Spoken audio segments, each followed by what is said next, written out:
TV7 Israel News is made possible thanks to your generous donations. Shalom and good evening. This is TV7 Israel News broadcast to you from Jerusalem. And in today's top stories, Mossad Director Yossi Cohen says his intelligence agency shook Iran's personal confidence and arrogance and exposed its nuclear weapon aspirations.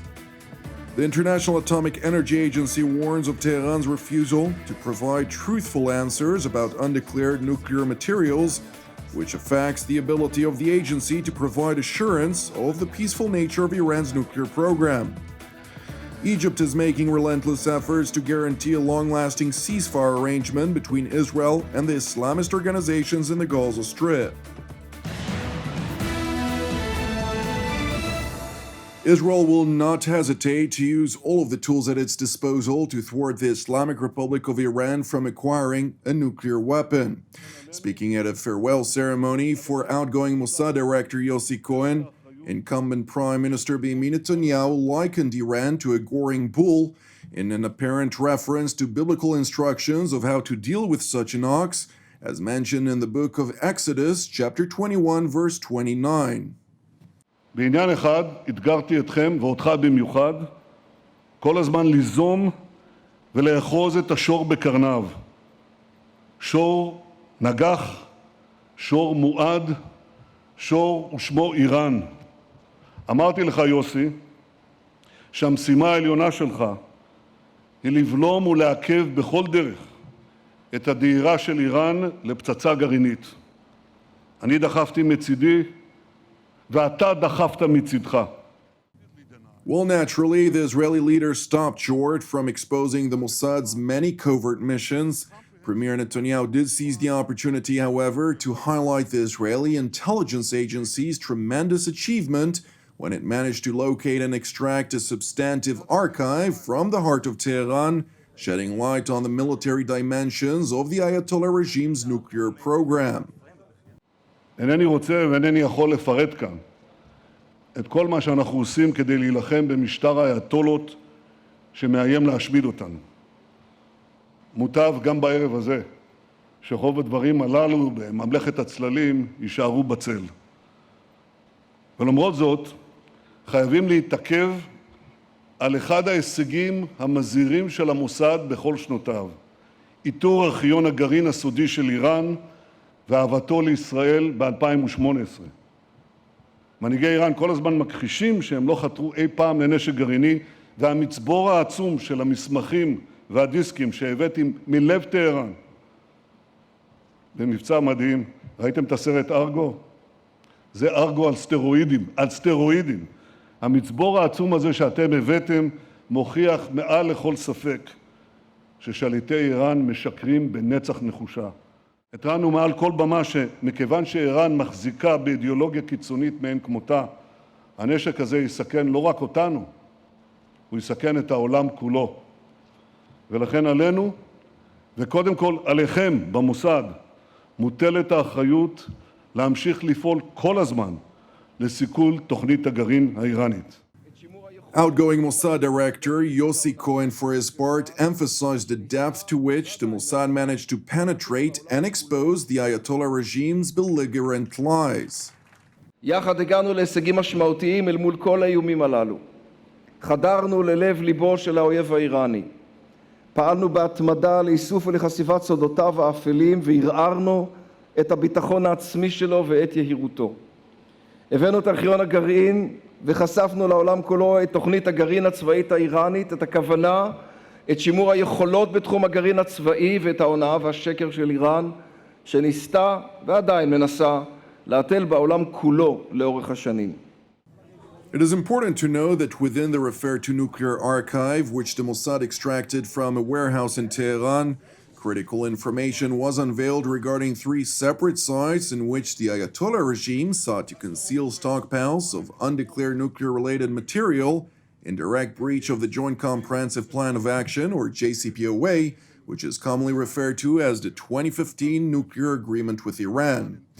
Consequently, Israel handed over the information to the International Atomic Energy Agency, which, after studying the files, sought to utilize its snap inspection mechanism as part of the JCPOA. Nevertheless, for several months, the Islamic Republic had blatantly rejected nuclear inspectors from gaining any access to the suspected sites in question. However, when an agency report was due to raise the alarm over Tehran's non-compliance, the Ayatollah regime promptly changed its position by reluctantly granting the IAEA its demanded access. Subsequently, the International Atomic Energy Agency announced that nuclear material particles were uncovered in the samples which its inspectors extracted from the suspected sites and demanded an explanation. Despite the clear urgency of the matter, Iran's Atomic Energy Organization initially refused to provide the IAEA with an answer, claiming the whole ordeal was in essence a Western conspiracy. However, with a looming condemning report by the IAEA to its Board of Governors, threatening to unmask Tehran's alleged deceit, the Iranian Atomic Energy Organization provided the nuclear watchdog with a technical explanation. Nevertheless, after a thorough study of the Iranian response, IAEA Director General Rafael Mariano Grossi was forced to raise the alarm after determining that Tehran's explanation was technically uncredible, as he put it.